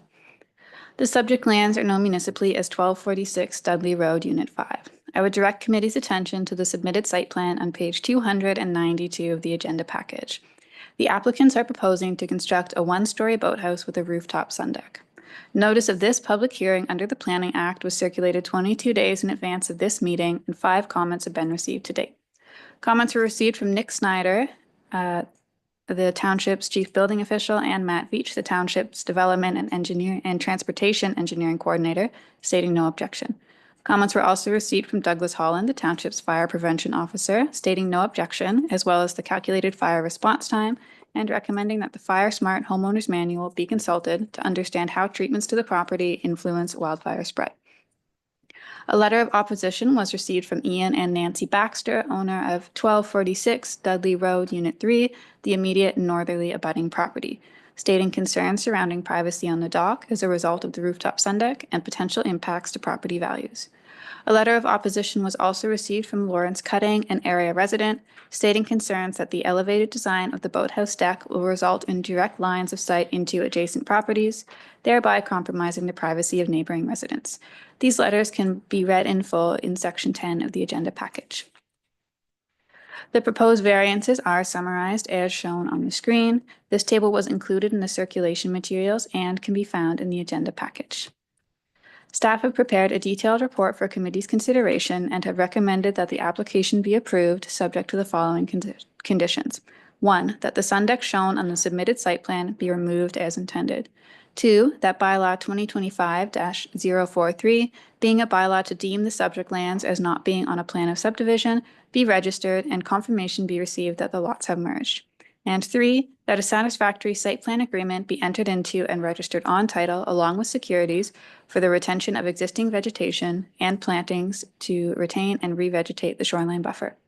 Staff have no further comments at this time and are happy to answer any questions from the committee. Thank you. Thank you very much. So the applicant's agent here. Good morning, Chair Edwards. My name is Ryan Allen Planning Consulting, 16 McNabb Street, Bracebridge, Ontario, P1L1R4. I'm here today helping the Gabriel family with their variance application, and I do have a brief presentation I'd like to share. Thank you, Ms. Beamish, for providing a review of the details of the variance. I will try not to repeat anything you've already said. The subject property is at 1246 Dudley Road, unit number 5. And there's a bit of history to this property. Next slide, please.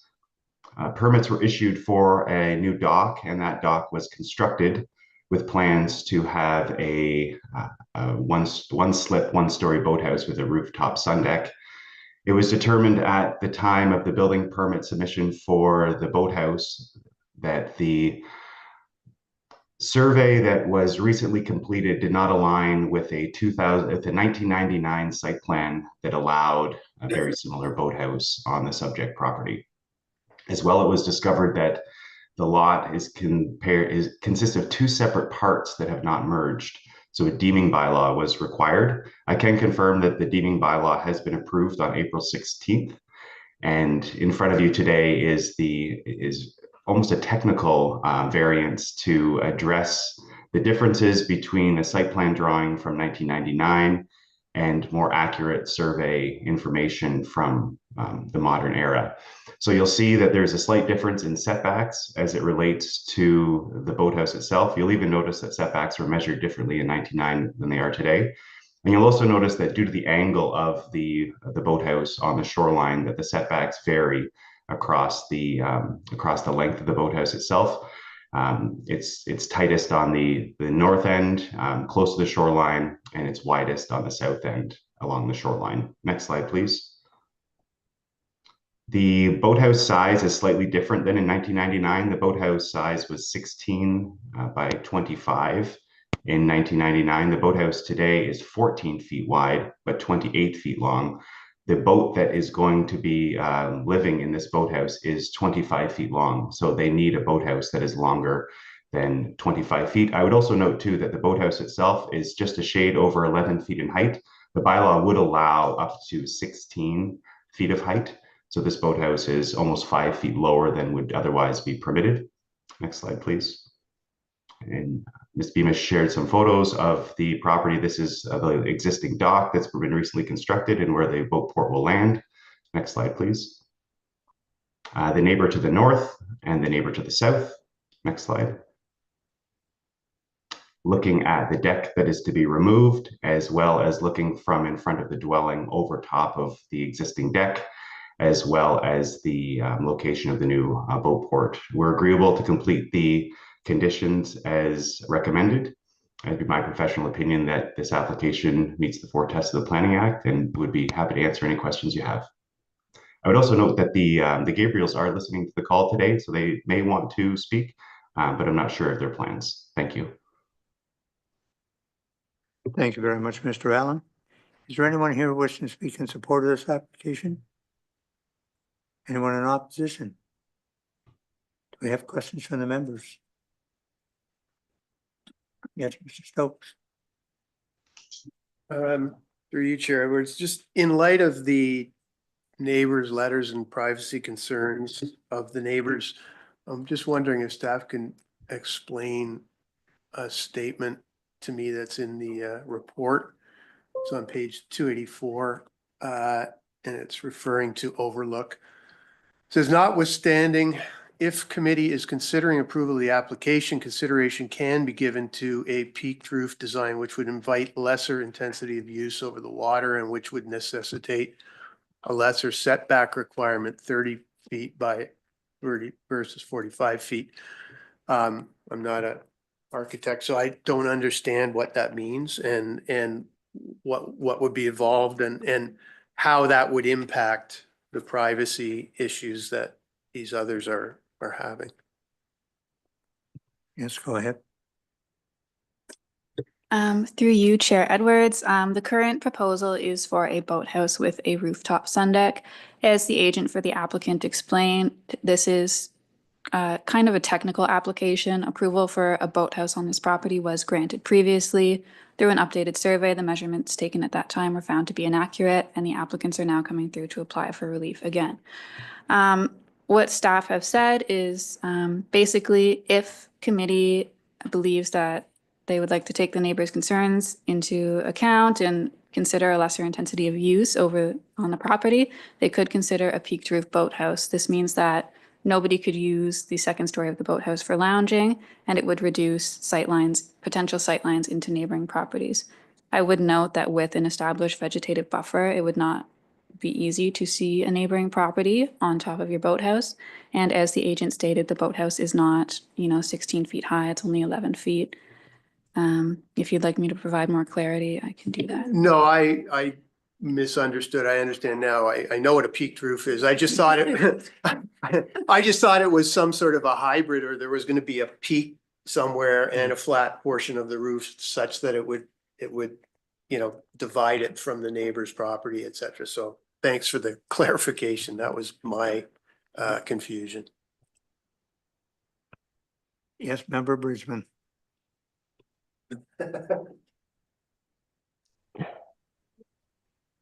Thank you, Chair Edwards. So I have many concerns about the sun deck on this boathouse. The application, although maybe technical,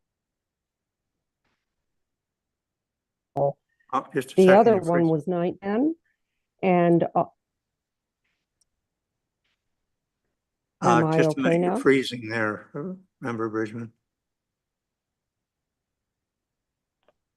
Okay, let me see if I can get closer to the Wi-Fi. Is that better? Yeah, we can hear you now. Okay, I'm moving back out again. It was 1999 when that first application went in. Since then, we've had a completely new official plan, and the whole idea is to move the intensity back off the water. And a sun deck on this property, being this small with these variances, is going to, in my humble opinion, have an impact on the neighbors and their privacy and the noise level. This application already has a deck that looks over the water, so I can support a peaked roof, but I cannot support a sun deck on this application. Thank you.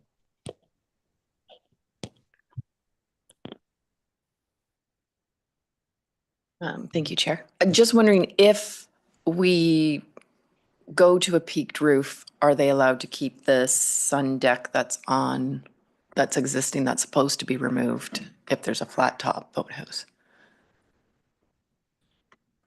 Through you, Chair Edwards, that decision would be up to committee. As the resolution is currently written to permit the boathouse with a rooftop sun deck, staff have recommended that the deck on land be removed. However, if committee is considering changes, you may consider different conditions as well. Thank you. Yes.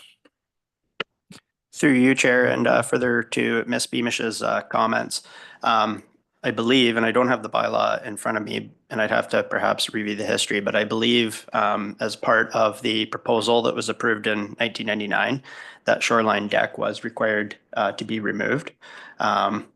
So I think one of the benefits of the application is that that deck is located quite close to the water, and the staff are recommending through the application that that deck be removed as a condition and revegetated, which I think would result in a net benefit.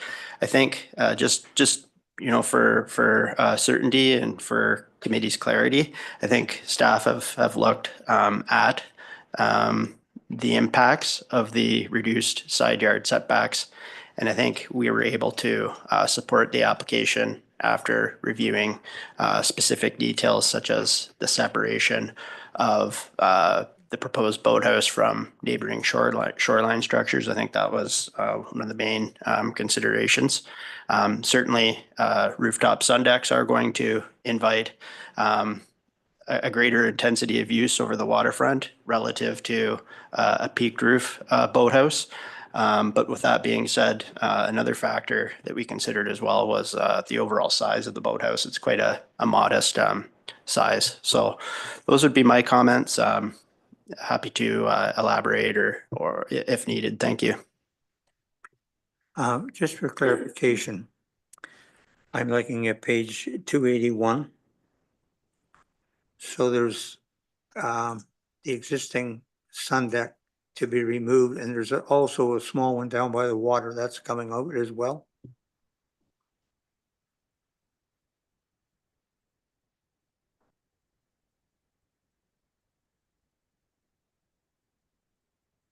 Yes, sorry. Through you, Chair Edwards, the sun deck by the water is the sun deck to be removed. There is also a sun deck on the existing dwelling that is proposed to remain. Yeah, that's what I thought with the blue chairs on it. So yeah, the one with the blue chairs is the Okay, one just- that's just, proposed. That's what I thought, but I just wanted to make sure. Yeah, no problem. And that, Member Bridgman? Thank you, Chair Edwards. Okay, a little bit more clarification here. So that sun deck with the chairs stays up near the place, but the sun deck on the water is going to be removed. So that is fine, and I still would like a peaked roof. I feel that that's what I want. Member Bridgman, the one with the blue chairs is also being removed.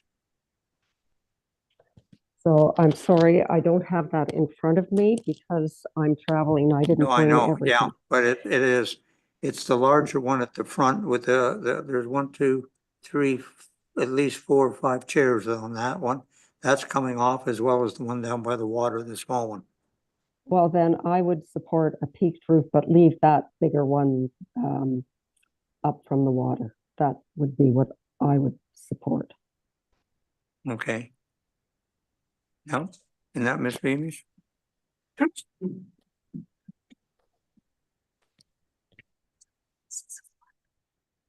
one and this one. Yeah, that one there and this one. This is just. Oh, it's not, that should come off too. So the small one is not coming off? Through you, Chair Edwards, perhaps if we could have page 281 of the staff report brought up for committee's consideration. I think there may be some confusion around which sun deck and specifically is proposed to be removed.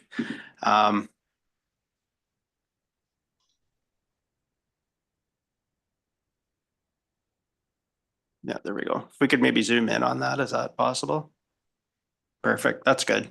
Okay, so to the left, there's a rock and it looks like there's a flagpole there. And to the right, there's a sun deck with a set of stairs leading down to the dock, and the sun deck has some blue chairs.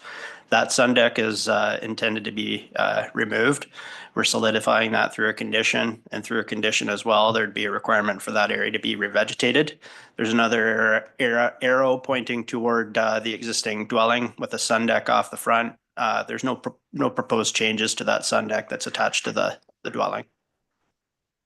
And the little one down by the water? The white one?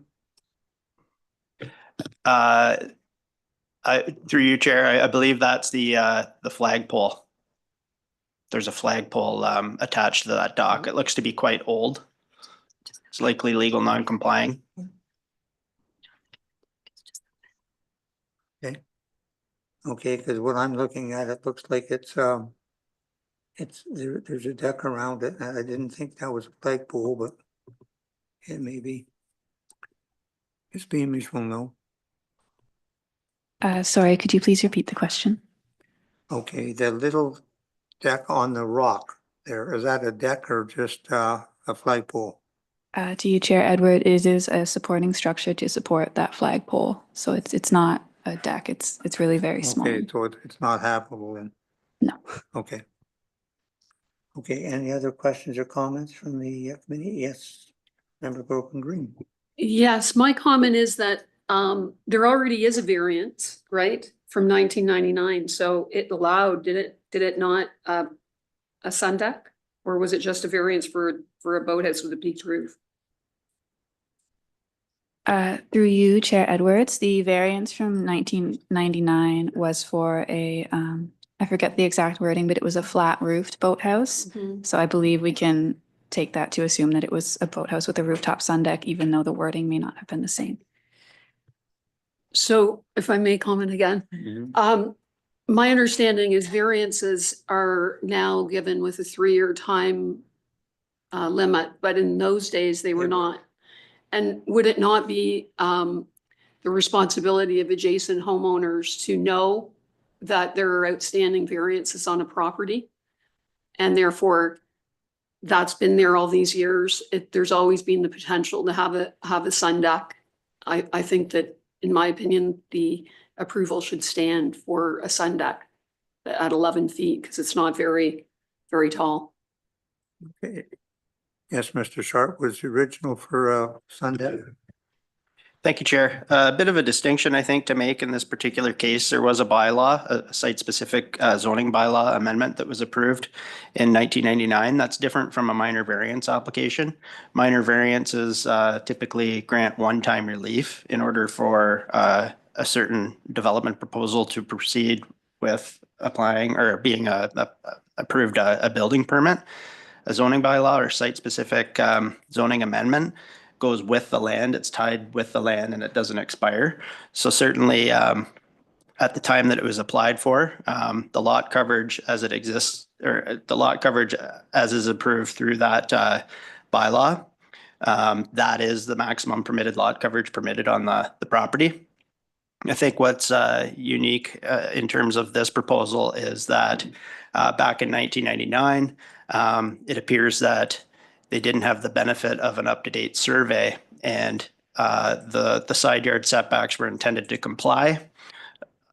A survey has since been undertaken, and it's been determined that the boathouse is within the required side yard setbacks. So certainly the intent has always been on this property for a boathouse with a rooftop sun deck to be built, to be permitted on the property. It just so happens that it's been determined to be within the side yard setbacks. Okay, did that answer your question? Yes, Member Bridgman.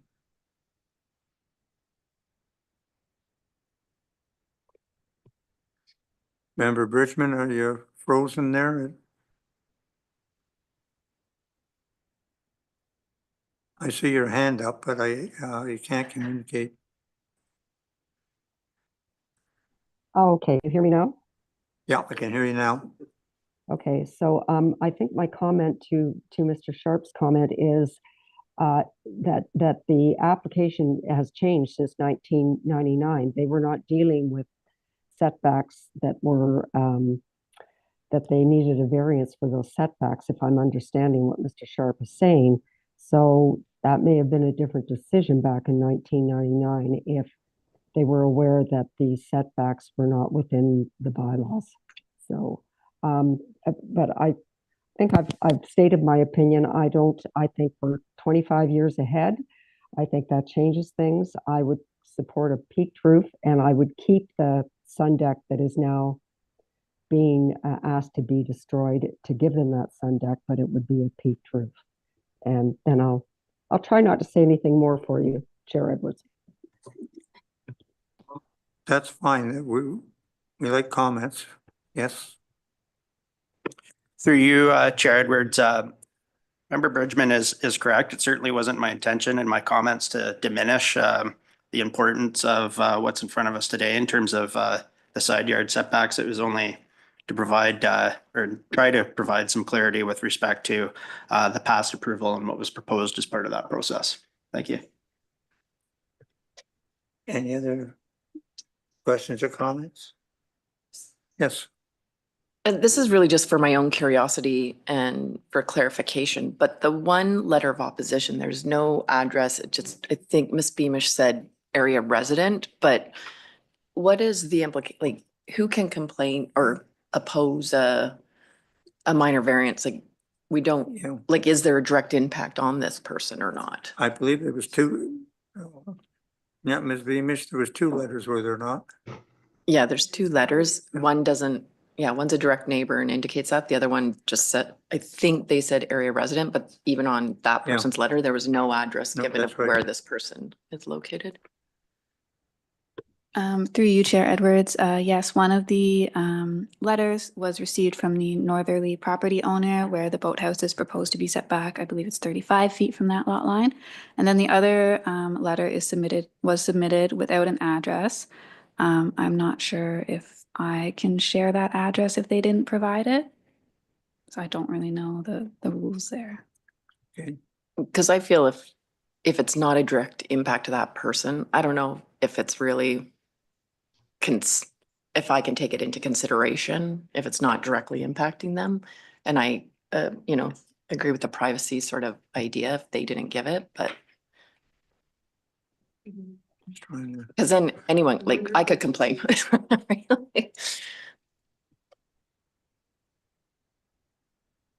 that's just trying to find, that's sort of in a bay there, so it may have been somebody that looked out onto it as well, but just so we know. Yeah. Okay, I'll read the resolution.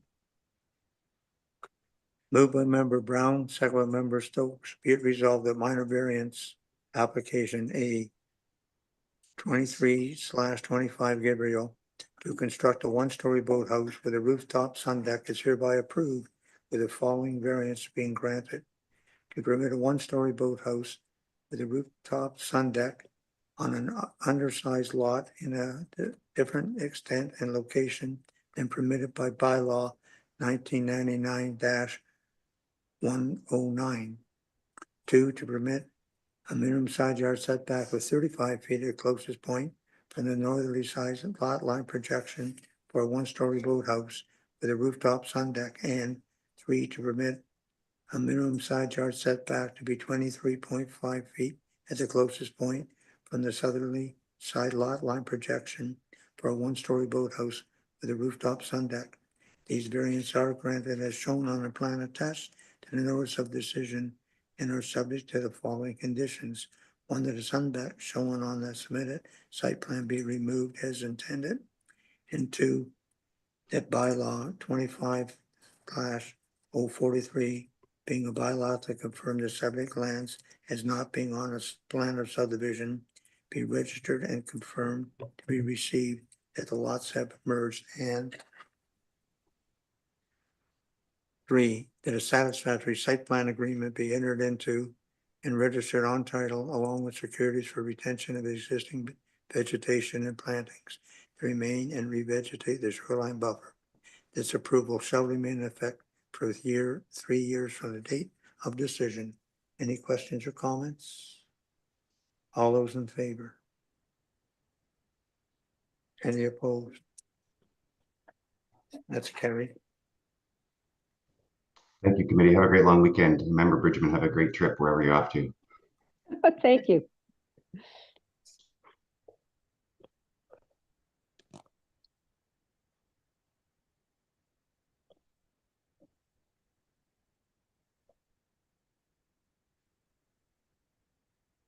Moved by member Stokes, second by member Bridgman. Be it resolved that committee of adjustment hearing adjourned at 11:07, and the next regular committee of adjustment hearing will be held Monday, June the 9th, 2025 at 9 a.m. All those in favor? No. That's carried. And have a safe trip. Thank you. Thank Member you. Bridgman? Thank you, Chair Edwards, but I wanted to talk about new business. Okay. Well, then let's. And just quickly, No, we can't adjourn. well, maybe we could We can't adjourn because she do this after the end. Are we adjourned? Can I not say anything? No, you're fading in and out. We've just adjourned. I'm sorry, I missed your hand up there. And that, can we bring it to the next meeting because you're cutting in and out? It would probably be better. If you wouldn't mind. Well, I don't want to talk about anything. Can you hear me? I can hear you, yes. I just wanted us to have a discussion, and I'd rather be there in person just to let committee know what we learned in at our conference and some of the suggestions that were made. That was my only point. I thought it might go on the agenda for next time. Yeah, that can go on. Okay, go ahead. No, it can go on the agenda, like what Barb. Yeah, so She we'll can put, put it Right. in. pardon? I'll reach out to Barb. Okay. Super. Thank you. Chelsea's gonna reach out to you. Okay. Okay. Have a safe trip. Thank you very much. I miss being there. We miss you too.